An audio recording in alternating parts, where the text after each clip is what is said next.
মিথ্যা বললে আপনার মুখটা ঘুমটা দিয়ে দেখেন সবাই। আপনি বলেন আপনার কাছে কতগুলি আছে, জোরে বলেন আপনার কাছে কতগুলি আছে, বুঝলেন? কথা বলেন। ১,৫০০, আপনার ১,৫০০ আছে, যাক ভালো হয়েছে। আপনি ১,৫০০ শিকার গেছেন, ওকে।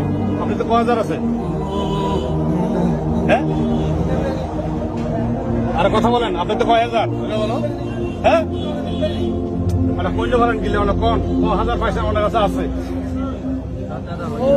আর সত্য কথা হইলে তো আমরা বাঁচিতে পারিবেন। আপনি যদি সত্য কথা বলেন তাহলে আপনার কাছে একটু সুবিধা আছে, আমি কথা বলবো। বলেন কত হাজার আছে? ১,৫০০।